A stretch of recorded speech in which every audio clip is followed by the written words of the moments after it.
Hey friend, it has been a minute. I don't know if you've noticed or not, but in the last month or so, I have not been showing up on social media, and I've also taken a break from writing on my blog or showing up in the inboxes of my unmasked insiders. I wanted to first of all say I'm okay, and secondly, give you just an insight on what's been going on and what was motivating my need to take a break and why I've been gone. Mainly because I think I was struggling through some emotions and some difficulties that I think a lot of us face, and I think maybe just voicing them may highlight some things for you or provide you with some encouragement to think, okay, I'm not the only one, and here's some ways to deal with that. So, just to give you some backstory, right around Christmas time, I had shared that I was facing some burnout. For a while, in 2020, I was part of a writer's mastermind with Hope Writers, and it was so freaking amazing. I met so many great, amazing writers and learned so much and had such wonderful coaches.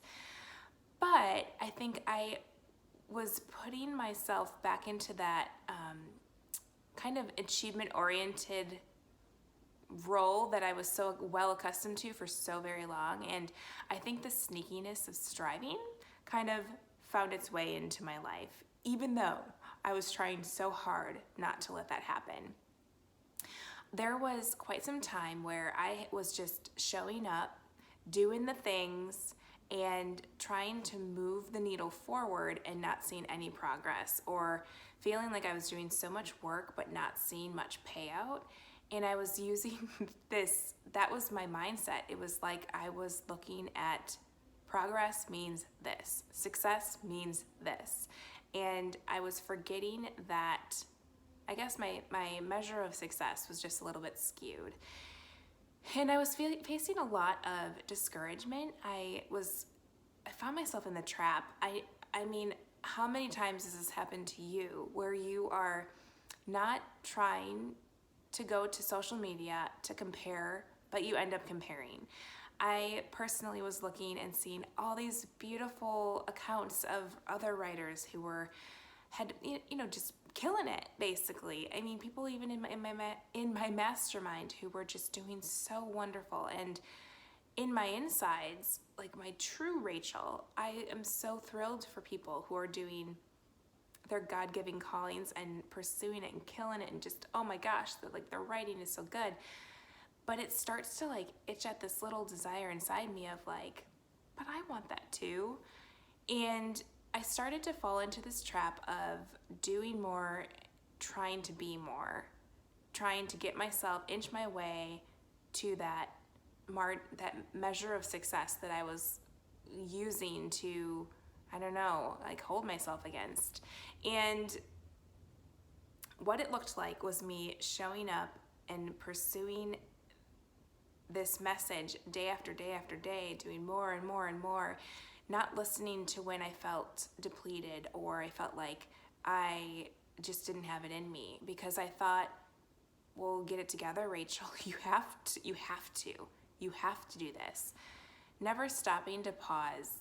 Oh, do I actually have to? Or is there a reason that I feel this way? Maybe I'm not asking the right questions. Maybe I'm falling into something that is not healthy for me, and maybe it would be best to take a break. But the thing is, when I'm in that mode of achievement, sometimes I don't pay attention. I am paying attention, though. That's the sneaky thing, is I don't pay attention to what my intuition is telling me or my body is telling me. I kind of just muscle through it. I notice it. I'm like, yeah, but we can still do this. I'm giving you that self-care. I'm doing, I'm still in the Word with God. I'm still listening, but I don't, that, yeah, we're not doing that. We're not going to stop. We can't push pause. We need to keep going forward, because it feels like the enemy to me. the enemy of my success or the enemy of any kind of forward motion in my personal journey. You can't stop, you need to keep going. But around Christmas, what I heard God really, really, really impressing on my heart, this rest, Rachel. And I could feel and sense that I was being called to step away and take some time for silence and solitude. But I didn't want to, because it felt like I was being asked to lay down my calling and my dreams and any kind of success that I was thinking was in my future, because solitude and silence and success, they seemed like counter opposites, like they were on various ends of the spectrum. Like, how can you have both? And I have learned such a good lesson this last month of how much, well, first of all, how much I needed that silence and solitude, how important it is, and how much I need it in my life on a continual rhythm, and not just a pocket here or there, but some good intentional rest where I actually feel rested, silence that is actually silent, where I'm not the one doing all the speaking or praying.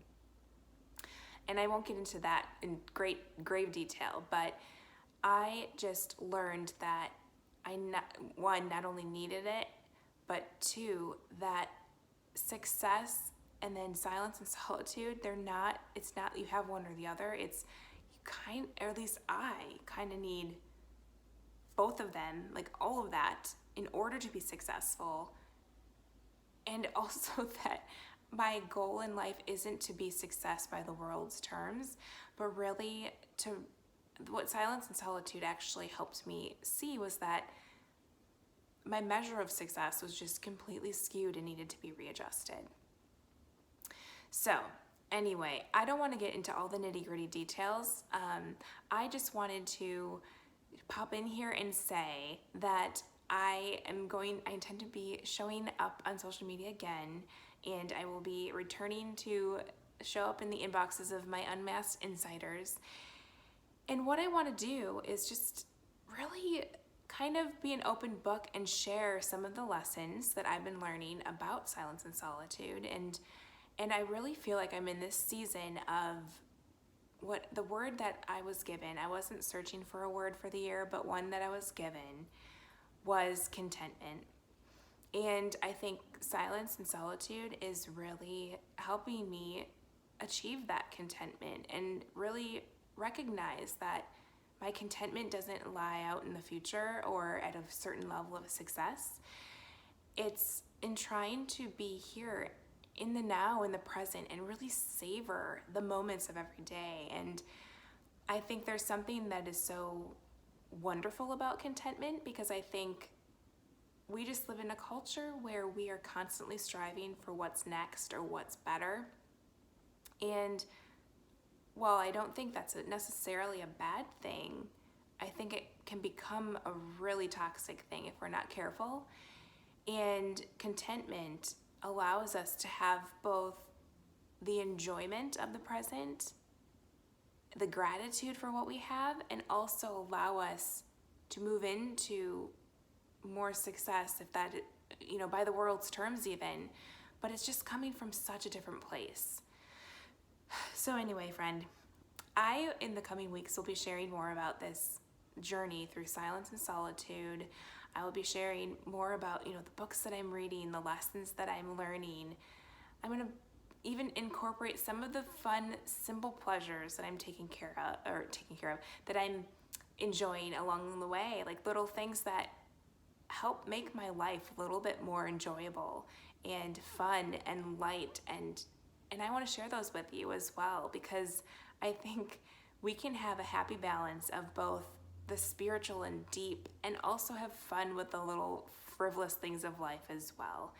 And as I've been really just sinking into this place of being content with where I am in my story, being content at where I am in my writing goals, my dreams, being content in what I have, I think it's really helping me, it's just really rounding out my life, and I think it'll do it for you as well. And it's also, I think, priming me for whatever is next. And God always knows exactly what's right for us in whatever season it is. So I'm really just sinking into this kind of season of learning and exploration, and I invite you to join me.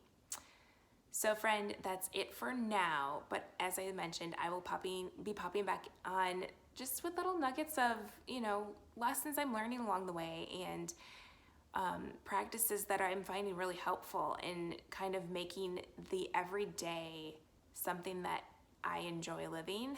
And I want that for you too. So good to be back. I will be so excited to be sharing all these little nuggets along the way. And until then, happy 2021. Here's to so many fulfilling and enjoyable days in the next year. I'll talk to you again soon.